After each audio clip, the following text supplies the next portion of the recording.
I've been experiencing things a little bit differently in life right now, and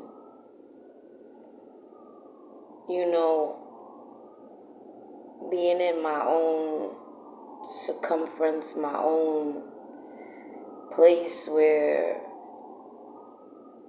it's a little bit more stable than where I ended up due to, individuals trying to leave their signature on my path. Now, I made a video, my last video, talking about things that I've tried, and my video stopped because, I needed space. But basically, where I am right now is trying to let go of a lot more things and move on from a lot of other things. There's a lot of things that just never held me back in life. And there's a lot of trauma and a lot of pain, or whatever you want to call it, that I just kept pushing forward. And,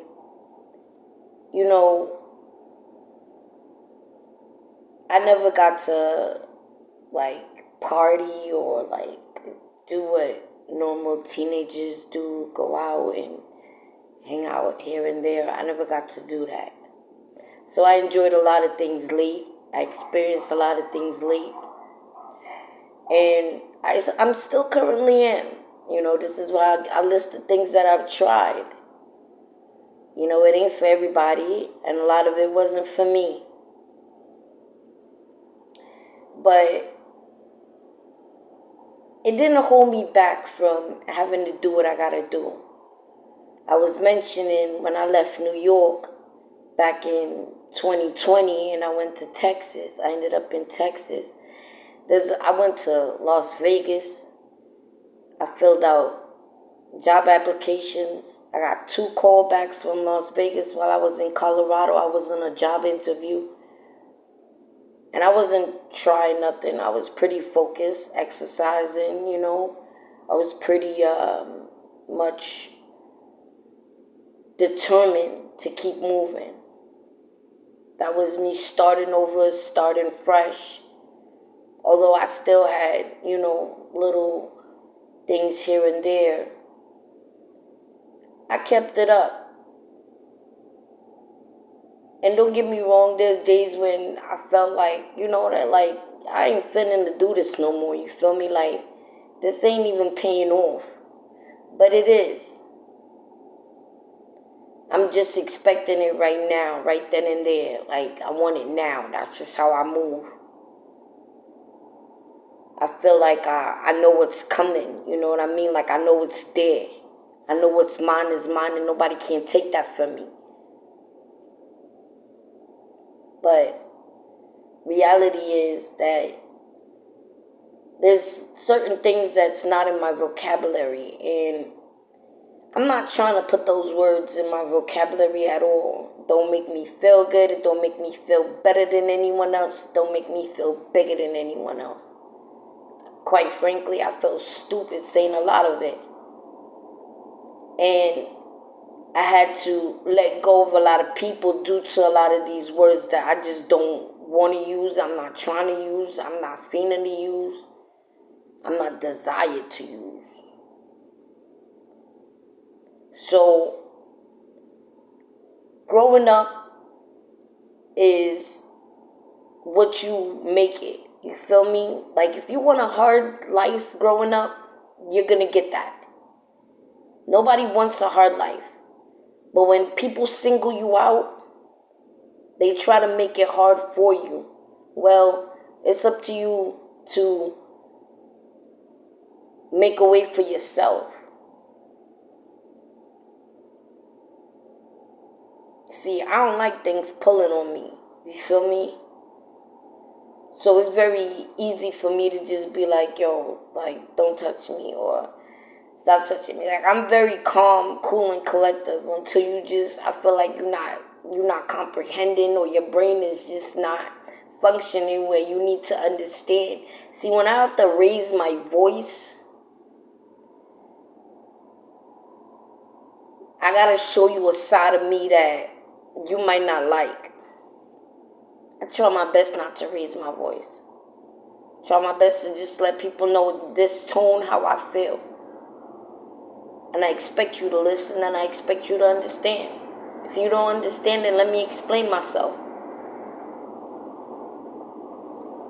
So there's a lot of emotions coming out, a lot of my videos, a lot of reality, a lot of truth, a lot of hurt, a lot of pain, a lot of everything, you feel me?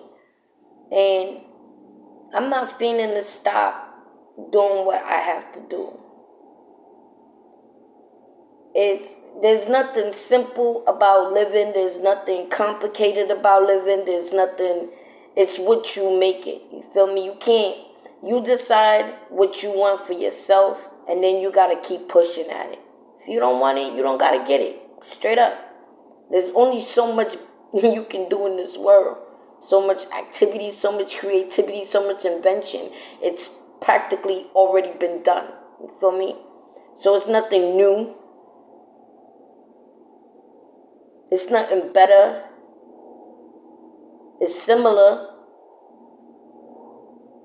And this is all a stem from. See, a lot of you people talk about the glass being half full, half empty.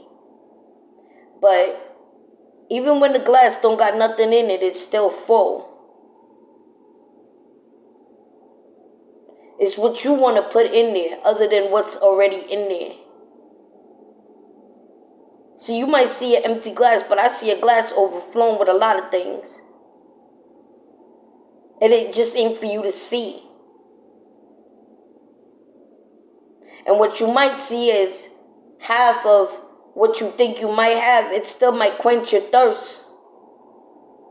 And it might just be the last you ever get. So all that looking, you could have just enjoyed your glass of whatever's in it. Trying to figure out something simple, something stupid, something complex, something you don't even need to figure out at all. You just gotta take your sit and sip on it. You feel me? So with that being said, you don't have to try anything to feel better about yourself. And I listened to a video the other day, and the rabbi said that, people do substance to numb the pain and to pretty much, suppress that feeling that they get inside. Now, not everybody do substance for those reasons. When I started drinking alcohol, I drank alcohol to enjoy myself. I didn't drink alcohol because I was depressed or because I was just young and dumb. I drank alcohol because I wanted to enjoy myself. I wanted to party. I wanted to listen to music. I wanted to dance.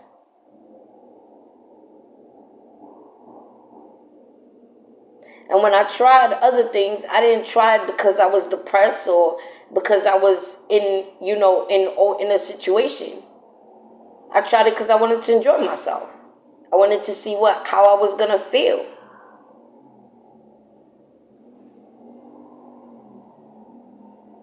I didn't try it just to try it.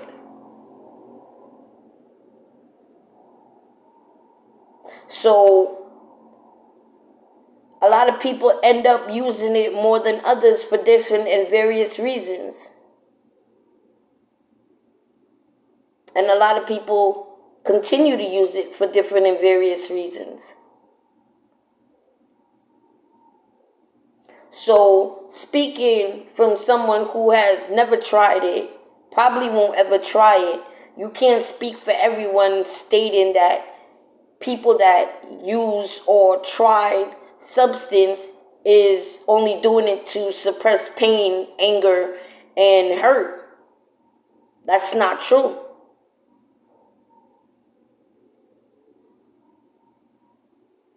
So I'm just informing you of that.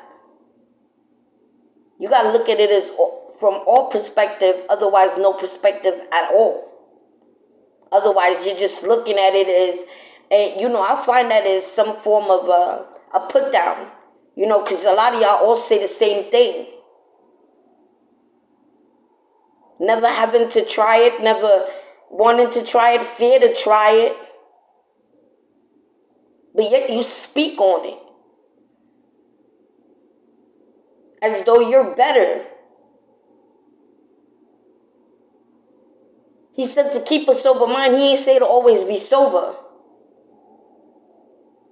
So you got to know when to and when not to. And I've done that. I've done it on Lent when I was younger. I did it on Ramadan.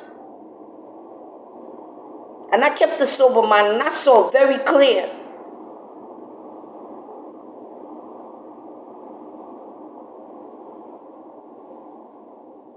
So, and Ramadan is not easy.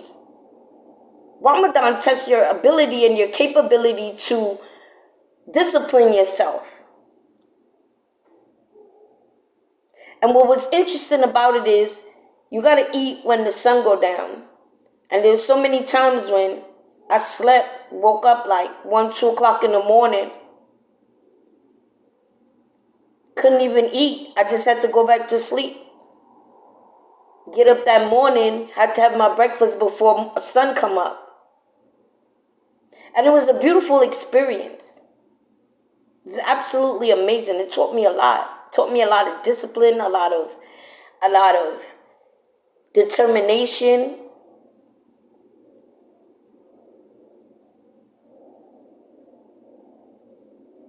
It taught me what my body can do and what my body cannot do. Because it's a very strict, if you really are willing to try it, it is a very strict, very strict lesson. And it's a very strict month. Some might say it makes you weak. But what it means to fast is to let go of the negativity out your system. It's like a purge. Because they say negativity feeds. But if you're not feeding it, you keep your mind, you clear your body, you clear your spirit, which is all in one, you can't feed it nothing. It's going to get hungry. Because now it doesn't know your routine anymore. Some people have strict routines on when they eat and how they eat. And it knows it.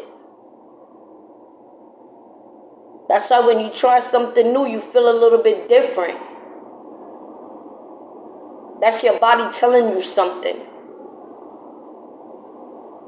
And then all of a sudden you go back into, it's like you take a cleanse. You start eating salads, you start eating good, and then all of a sudden you go back into eating cheeseburgers, meat, all of that. Your body's going to feel different again. Your body's going to be on alert like, wait, hold up, I thought we were doing something. Now you're putting something heavy on me.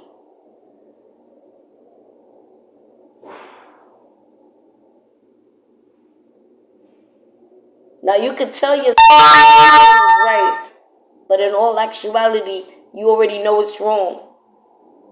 That's why you get into that whole guilt trip about it.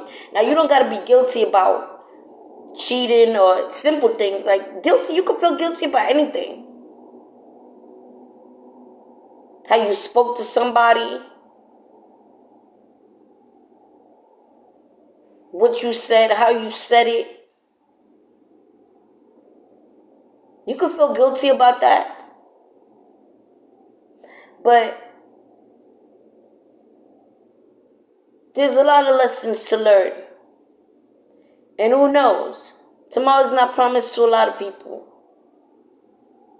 So hopefully you're getting something from my video, not just what you want to hear.